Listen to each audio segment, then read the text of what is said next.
अस्सलाम वालेकुम जी। News update में हूँ शामदीद। कल का दिन जो है वो पाकिस्तानी सियासत के लिए बहुत ही ज़्यादा अहमियत रखता है, और वो इसलिए क्योंकि खान साहब ने जैसा कि ऐलान किया था कि वो 17 दिसंबर को ये ऐलान करेंगे लिबर्टी चौक लाहौर में कि जी मैं किस दिन जो असम्बलियाँ हैं पंजाब और KPK की असम्बली है वो तहलील करूँगा। तो उस हवाले से अब बड़ा एक जो लाहौर है वो सियासी मरकज़ बना हुआ है।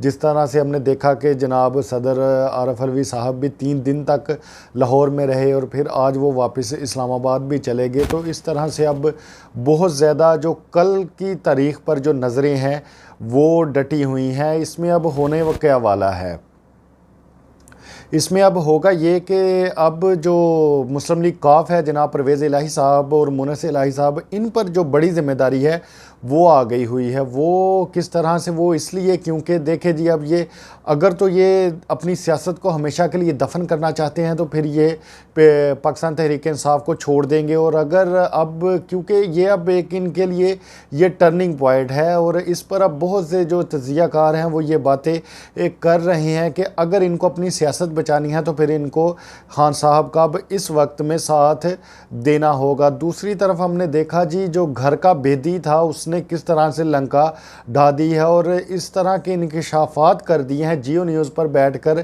जनाब साबक जो सेनेटर थे जनाब मुस्तफ़ा नवाज़ खोखर साहब, ये PDM का हिस्सा भी रह चुके हैं और पाकिस्तान पीपल पार्टी के जो चेयरमैन हैं जनाब बिलावल भुट्टो साहब, उनके साथ ये रहते रहे हैं। और इन्होंने अब अंदर की जो बातें बता दी हैं, जिस तरह से खान साहब कहते थे कि जी ये जो रजीम चेंज हुआ है इसमें जो मदाखलत हुई है, और यहाँ तक इन्होंने कह दिया है इमरान खान का जो बयानिया है उसको अब ये भी मान रहे हैं और ये कह रहे हैं कि अगर तो वाकई मुल्क को बचाना है तो फिर इलेक्शन करवाने होंगे। ये अब बंदा कह रहा है जनाब पाकिस्तान पीपल पार्टी का, जो ये सारे जब ये रजीम चेंज का मामला हुआ था तो इसमें भी ये इनके साथ था। और ये अब ख़ुद से ये बातें बता रहे हैं कि किस तरह से जो पैसे थे वो दिए गए थे इन लोगों को और सिंध हाउस में बैठकर ये सारा लेन देन भी हुआ था। देखिए ये जो सेनेटर्स होते हैं इनको अंदर की जो ख़बरें हैं वो पता होती हैं, और जब ऐसे बंदे ऐसे लोग आकर सामने ये चीज़ें बताए तो फिर तो अब यही वाज़िया होना रह गया था कि खान साहब जो पहले दिन से कह रहे हैं कि जी ये सारा कुछ हुआ है, पैसों का लेन देन हुआ है, अब इस चीज़ से तो ये लोग मुकर नहीं सकते। और इसीलिए अब ये बहुत बड़ी जो बिजली है वो गिर गई हुई है PDM पर। अब इसमें जो हमारी हुकूमत है वो क्या कर रही है, हुकूमत इस वक्त सिवाय बयानबाजी के अलावा इसके अलावा इनका और कोई दूसरा काम नहीं है। कहीं ना कहीं से ये ऑडियो को पकड़ कर ले आते हैं और फिर उनको तोड़ जोड़ कर ये मिला देते हैं और फिर वही तोशाहाना। देखें मैं पहले भी ये बात कह चुका हूँ, जो इन लोगों ने 2 अरब दिए हैं मीडिया को, ये किस लिए दिए हैं? अब वहाँ पर जो बिल्डिंग थी उसके जो झंडे उतार दिए हैं जनाब अमेरिका में, उस पर तो कोई बात नहीं कर रहा और सब लगे हुए हैं बस ऑडियो सुनाओ ऑडियो सुनाओ। और इसी चक्कर में इन लोगों ने अवाम को लगाया हुआ है ताकि अवाम का ध्यान यहाँ से ना हटे।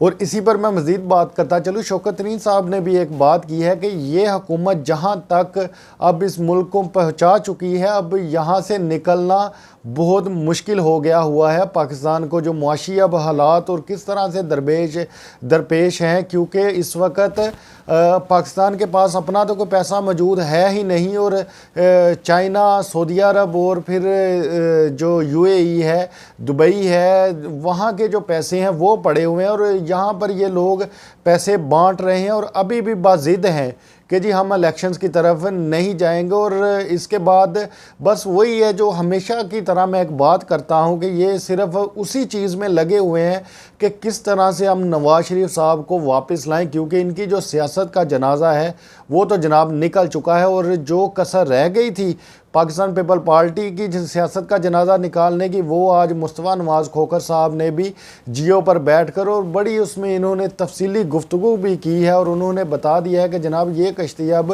डूबने वाली है और यहाँ पर तो किसी की सुनी ही नहीं जाती। और आसफ़ अली ज़रदारी साहब तो एक ख़ानदानी जिस तरह से बादशाहत है वो चलाते हैं और किसी को भी बोलने का मौका नहीं देते। तो अब कल का जो दिन है ये बड़ा अहमियत का हामिल है। अब कल पता चलेगा कि इमरान खान साहब असम्बलियाँ किस दिन तोड़ेंगे।